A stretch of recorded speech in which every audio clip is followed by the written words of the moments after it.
Alright, it's my first time here with a streetcar in Oklahoma City. Do you want to come with me? Alright, let's go on a journey.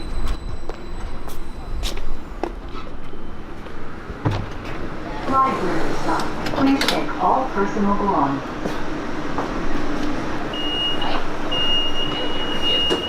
Stand back. Doors closing. Going to the museum. Please hold on. Talk about the February concert. This one actually cost myself right there.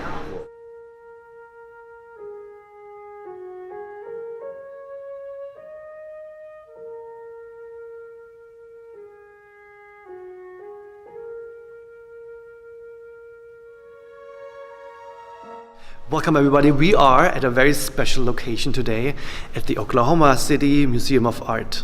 And I picked it because, well, you have those beautiful impressions, paintings, visuals. Our next concert in February will be about that. It will be about impressions.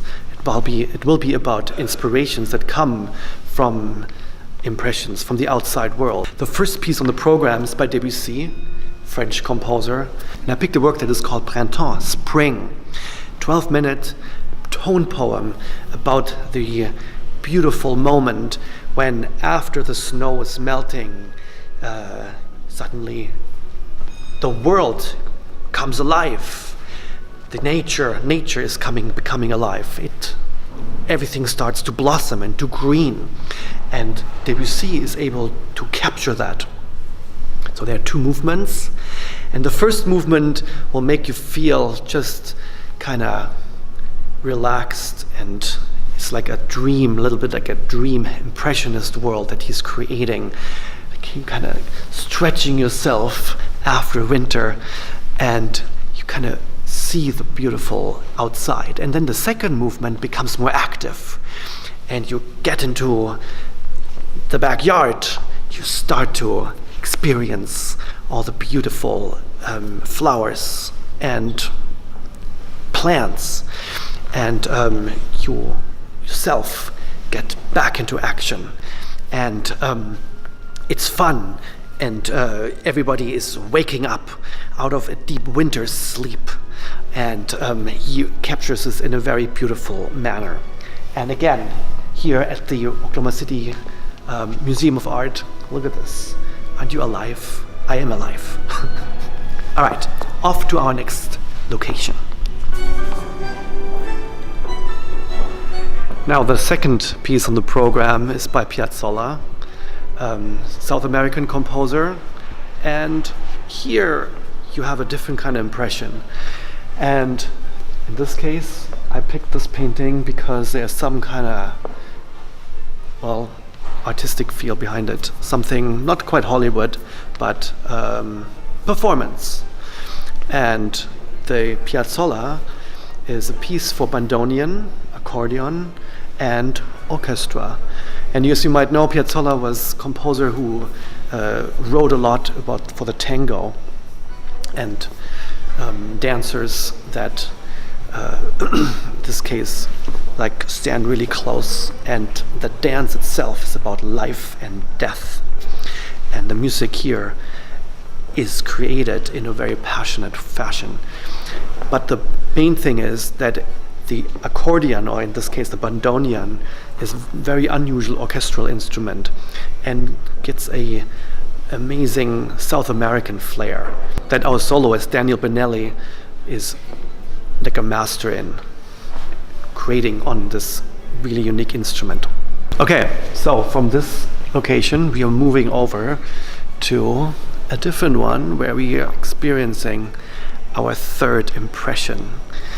Now, the center of our February concert is a piece by Jarod Tate, Fire and Light, and that was in a way the starting point of this whole journey of impressions. Jarod is a Chickasaw composer who is trained in the classical Western art of composition. He wrote many works, and here now he uses the full symphony orchestra to create a tone poem, again, impressions about music and images of his culture, the Chickasaw culture. It's a 22-minute work that is put together not in different movements but different parts, and each part is a little tone poem of a mythological animal. It starts with a fire and ends with fire, with the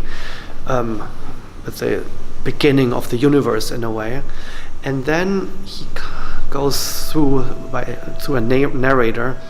The squirrel, you have a panther, you have the skunk, and each one has its own type of characters and characteristics and qualities. So it is the ultimate impressionist work that we stage at the concert hall. Again, with a narrator, you have the orchestra, and then a couple of actors that will give the whole feel of that creation story in a way. All right, now our last piece on the program is by Ravel, French composer, and it's called La Valse, the waltz, and it is one of those pieces that really made a huge impression on me. Now, why I picked this area here in the Oklahoma City Museum of Art is because La Valse is about that point in history where in the 19th century, the end of the 19th century, the bourgeois was still waltzing, and then there is a break going into the 20th century when the lid was blown off and the history of the world changed dramatically, and this is all emotionally captured in that one work by Ravel. All right, now this for me is the resemblance of the 19th century, this beautiful feel of no technology, no electricity. People still lived with candles, they danced, and everything was very natural. And this is this whole kind of wing of this of the museum here. Now, the thing is, in this piece, you will experience the historic change of this innocence from the 19th century going into the 20th century. So he uses the waltz, different waltzes actually, and then takes them apart. He takes them apart like Picasso took apart in Cubism the face of his models, and suddenly the nose is a little put to a different place, and it's looks modern. It looks like as if he dissected the work. So here he dissects the waltz, takes it apart, and at the end of the work you hear Europe go up in flames. The waltz, the symbol of bourgeois life of the 19th century, is blown apart.